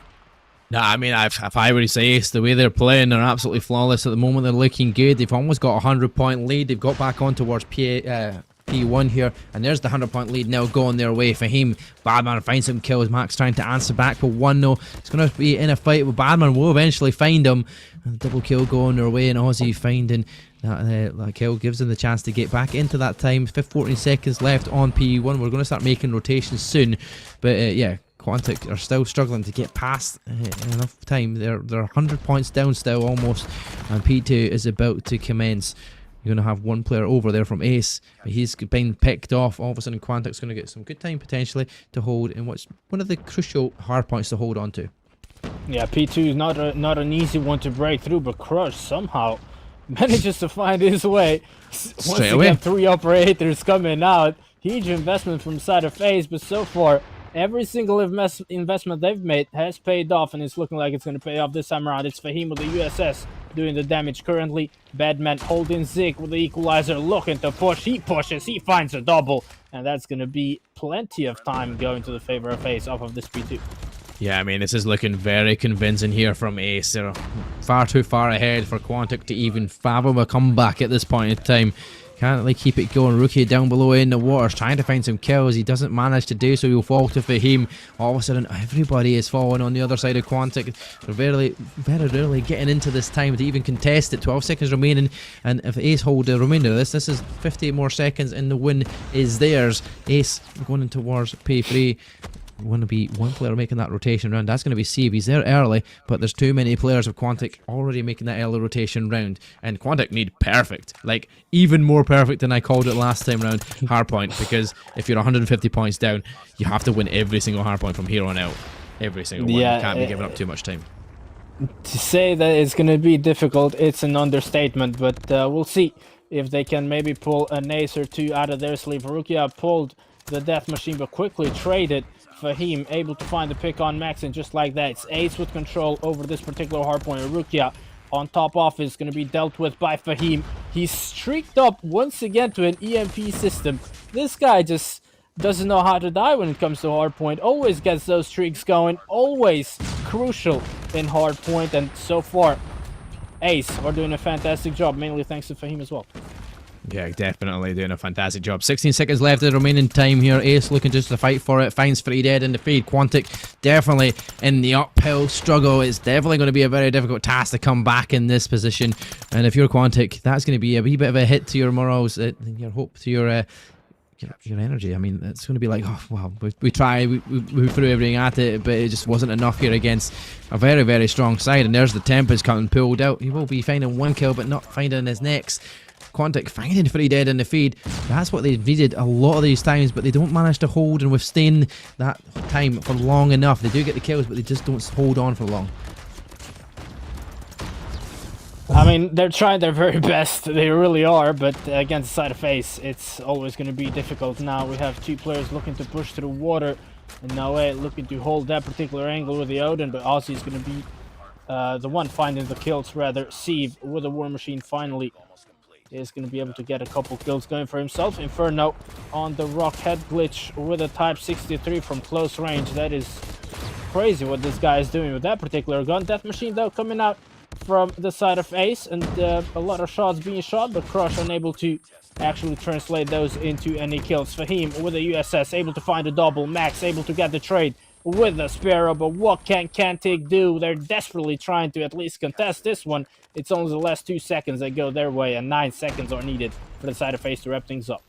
Yeah, I'm actually surprised it's going to a third set of rotations. We're going back towards P1 here. Ace only needing 9 seconds to take the win. Quantic in control of the tail at the moment, but you're seeing Badman with the equalizer, trying to find every single kill. Ace are on control of the hardpoint. Badman's just spawn trapping them completely, and it's going to be a very difficult task for 2 more seconds to do it. Just need to find knocks on that hardpoint, and that will be the game. But they managed to get the break. They get a couple of kills. Quantic stop the time for now, or at least stop the time going up for Ace. They're only 2 seconds away from victory. That's going to be the final kill. Nail in the coffin is done. Ace take control of map number 1, and I mean, map number 1 is an ace. Ace means number 1. They finished number 1, and not gonna lie, I'm a big fan of Ace just because that's the son's name as well. So I'm backing Ace here at this point in time just because it's the son's name. So I mean, I've got to back them. They're looking good, and they've came out all guns blazing, and 100-point clubbed their own opposition in hardpoint once again. Yeah, I mean, they did the very same to CR7 that they pretty much did right here against the side of Qantic. Qantic did manage to get 3 more seconds on the side of CR7 got against Ace in hardpoint. That being said, though, Qantic are not known for being a good hardpoint team, so I'm looking forward to seeing what they can do in S&D, which is pretty much their strength. This time around, it was Nox finding 30 kills, 32 for Rukia. Once again, the one with the most kills on their roster. Ozzy on 24, 19 for Noe, and Max on 21 with the Odin. On the other side, it was Steve on 33 getting the MVP, but Batman, the top fragger with 34, 32 for Fahim. We talked a lot about him, followed by Inferno, the Type 63, able to manage to find 25 kills, and Crush, who was the main OBJ player, even though the statistics don't necessarily say the very same. He managed to find 23 kills. And when it comes to the OBJ time, I just realized Ace is pretty much equally divided. Everybody above 1 minute inside the point. Yeah, they were all doing everything they needed to do. 2 or 3 of the players finding over 30 kills. I mean, they're pretty much singing from the same hymn sheet. On the other side, though, Quantic weren't so bad. They weren't that like overly dismantled in terms of kills. Like, it was just down to the rotations and holding on to their hill. They were finding kills, lots of them, but just not at the right moments. They needed to hold on to that hill, and then that's where it was the big changing factor, really, for the side of Ace. Going into Search and Destroy, though, going to be a different scenario. Both teams have got standout individuals in Search and Destroy that you're going to look to see what they can pull off. We've seen a big turnaround from Sierra 7 and from their map 1 deficit to go on and win 2 games in a row. There's a chance. Quantic still have an opportunity. Ace do look standout, though, and it seems like a little bit of a tougher task if you're Quantic to try and do that against a team like Ace, but nothing is ever written off the cards. I feel like there's still a chance for Quantic. I'm not writing them off that book yet at the moment. Do you feel like they've got a chance to steal this S&D from them? This is their best chance if they want to win a map against the side of Ace. This S&D on Fire Range is going to be it. If you want to beat Ace, you won't get any better chances than this one. That being said, though, in the interview that I had with Warden, the coach of the team, I realized that the side of Ace, when it comes to S&D, they don't really have set up strategies from the very beginning. They are rather reactive. So they first look at what the opposition is doing, and then they try to adjust to what they're doing. So again, that might prove to be a bit difficult for the side of Qantic, but we'll let the action speak, as we're about to jump into the action in just a little bit. Back into the action, back into Fire Range. We're already underway.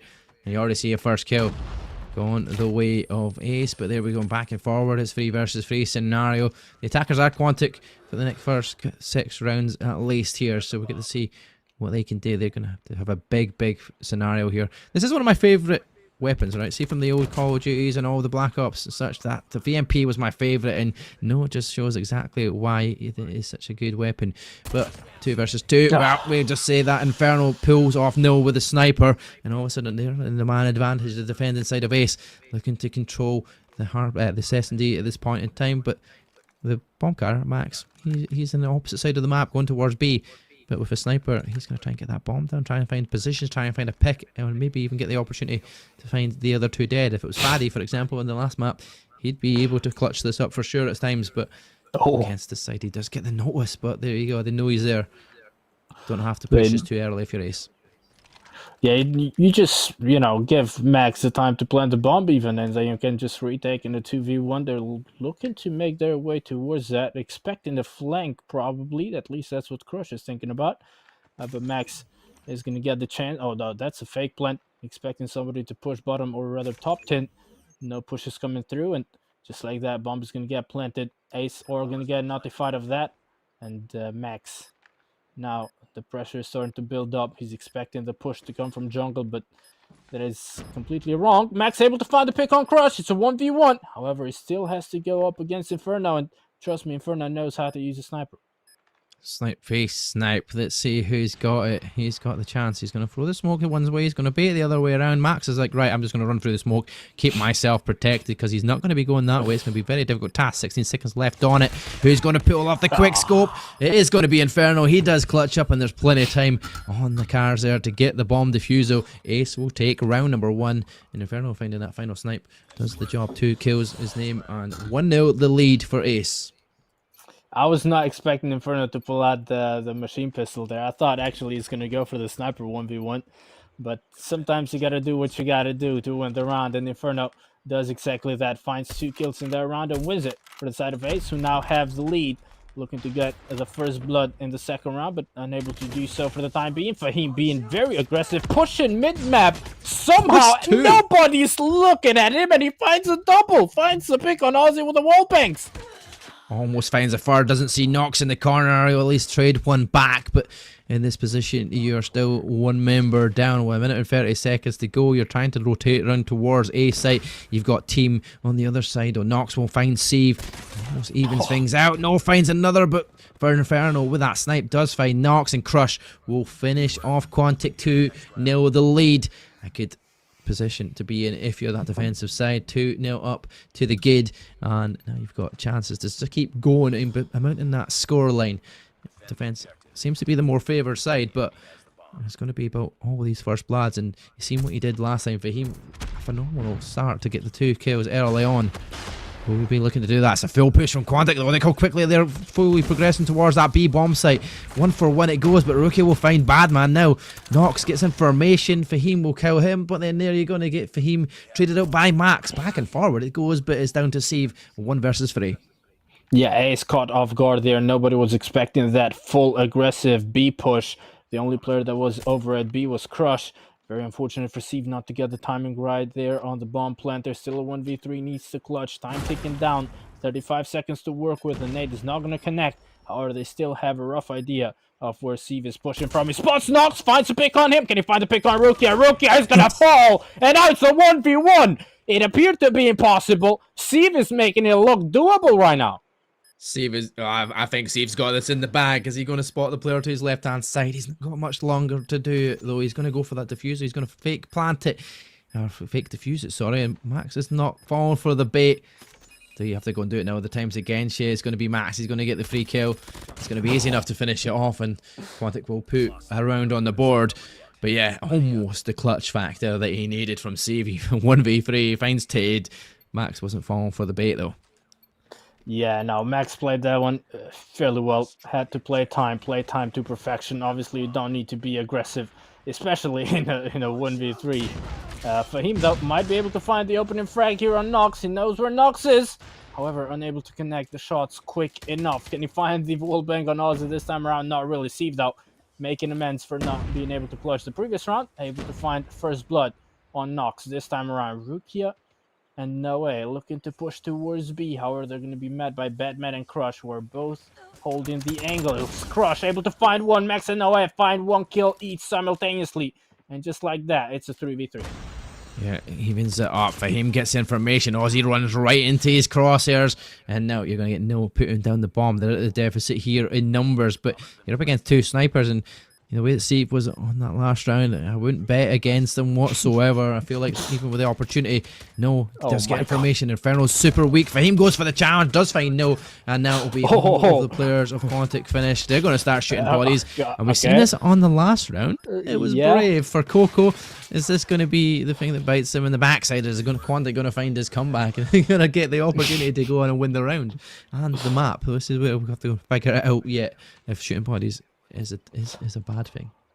Yeah, we'll see if the curse of shooting bodies is actually real or if it was just a one-time thing with Coco there. That being said, Inferno through the smoke, able to find the jump shot. Nicely done. Max didn't even know where it came from, and guess what? Rukia and Nox didn't even know where Fahim came from. He's going to get traded by Ozzy, but still, huge player advantage for the side of FaZe in round number 5. If I could say that first blood was through the window, through the wall, it was both kills. Fantastic. And there we go. It is a very quick round. Ace securing 4-1 is the secure, a good opportunity to be kind of taking a massive advantage in this lead. And with Ace being in control of the hardpoint very early on and dominating that one, they're looking to be dominating the search and destroy at the moment.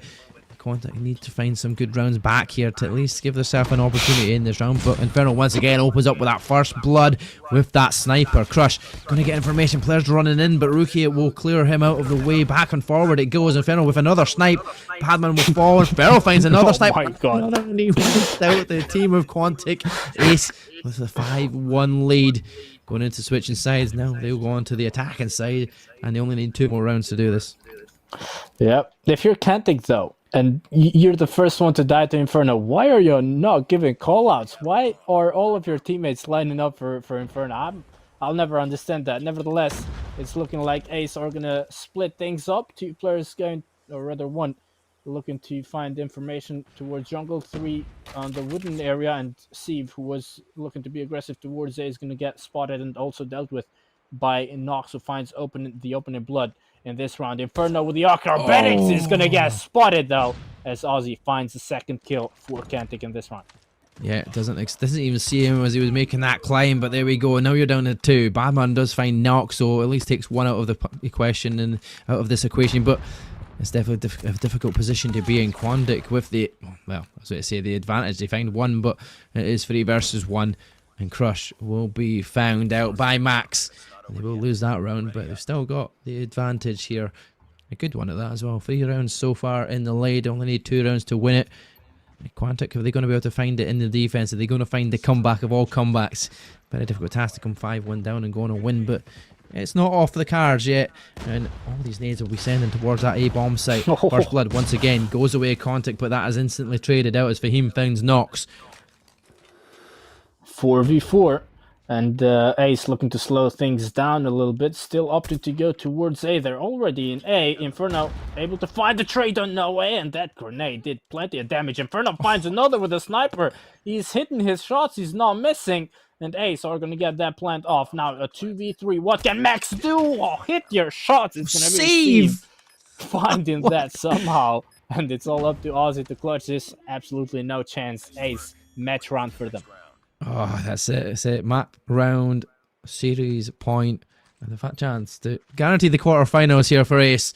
If they go on and win this round, they've got plenty of match points at hand, though, as well. So, doesn't need to be pressured. Don't actually mount it too much. They don't have to be too worried if they don't win this one, but it's going to be a very quick push here. Quantic going all on out. They find 3 kills, make it trade back. They'll find a 4th now. It's all down to Inferno. 1 versus 4. Like it says, they don't have to force it. They don't have to do it quickly. Quantic with the team to force everything down the throat of B. Well, down the throat of A, down the side of Ace. But now the chance for Quantic to close this one out and at least keep this S&D alive. Yeah, this should be doable for Qantic. I mean, Inferno is a great sniper player, but 1v4, it's, you know, too much in a competitive setting. I mean, it could be done. He wouldn't be the first one to clutch it. I'm not doubting Inferno. I'm just saying that the odds are all up against him. Bomb is down as well. 1 minute and 10 seconds to work with. Rookie patiently laying down. And the R9 with a shotgun from that kind of range obviously is superior to the sniper. A rather easy kill. But guess what? The comeback is not going to be very easy. Nevertheless, there was a step towards the right direction for Qantic. Yeah, definitely a step towards the right direction. A very aggressive defense. I liked it. They just ran it down on towards A, but you're going to see a change of scenario here as Ace look to go towards that B site and allow Quantic to put that pressure on. Find for 1-for-1. It's 3 versus 3 scenario. We're going to see 3 versus 2 in favour of Ace now as Crush does find Nox, and now Quantic trying to be overly aggressive. It might have just bit them in the backside here as Ozzy will be found. Badman finding the 2 onto Max and Ozzy, and guess what, ladies and gentlemen, that will be the round. That will be the win, and Ace take the Cats S&D 7 rounds to 3 and absolutely dominating their opposition. Quantic looked good, but it just in the S&D it was just too much as well. They weren't as strong as they were hoping to be coming up against a side like Ace, but I mean that was a stellar performance from Ace. They show why they're one of the best teams in the tournament, and with that position they're guaranteed quarterfinals. Yep, they are the 3rd team that guarantee themselves a ticket to the quarterfinals. The first 2 we found out last night with NRW as well as Paradox. Focusing on the result of this search and destroy, though, we did have Inferno, the only player on double digits, 10 kills on board for him. Steve almost clutching things up in round number 2 or round number 3 in a 1v3 with 9 kills in total, followed by Fahim on the same amount of kills. Crush as well as Badman on 7 to conclude the winning roster. On the other side, it was Noe on 7 as well as Max, whereas Rukia once again top fragging. 8 kills on board, 5 for Nox and Ozzy to conclude the roster on 4. Not what I was expecting from Qantic. I was expecting them to be a lot stronger than they were, but maybe the performance that Ace had in week number 1 in the S&D game wasn't really the full potential of this Ace roster. I asked their coach about it, and he said, well, that was just 10% of Ace. And in week number 2, apparently they stepped up a little bit. Maybe it's around 50-ish% that we're seeing Ace pull out here. But yeah, nevertheless, a very dominant performance coming from them. Yeah, I would hate to hear what their 100% is here. If Ace are hitting the peak as they have been, 2-0s across the board, the top EU side in Group B, taking it to that quarterfinals. Quantic will be fighting again though next week. Also, Ace will be as well to try and secure a free clean sweep across the board, which in this state it looks likely, because they will be facing up against an opposition that should be a little bit easier in terms of Eclipse. But yeah, Quantic up against Sierra 7. It will be the determination of who between these two sides will move on and go and progress to that quarterfinals next week. But we will be back on, was it? No, it's not Wednesday. It'll be on Thursday for our next set of matches. Group C will be commencing again, and then we'll definitely be seeing you back. But I hope you've enjoyed the watch. You've watched the first game 3, which we've not seen a control, which has been phenomenal from us. And Uncle Blood, I hope you've enjoyed it as much as I have, because I eventually got to see a control. I'm happy to see it, at least to kind of get a wee bit of knowledge about it before it gets further into this tournament. Well, your highlight was getting to see a control game. My highlight of the night was getting to cast with you. It was a pleasure, and I really enjoyed it. So, yeah, looking forward to maybe co-casting with you as well in the upcoming weeks. Yes, certainly. It's been an absolute pleasure. Once again, thank you for watching. We'll close it out there, but we'll see you again on Thursday for our next one. Group C will commence, and thank you for very much. See you then.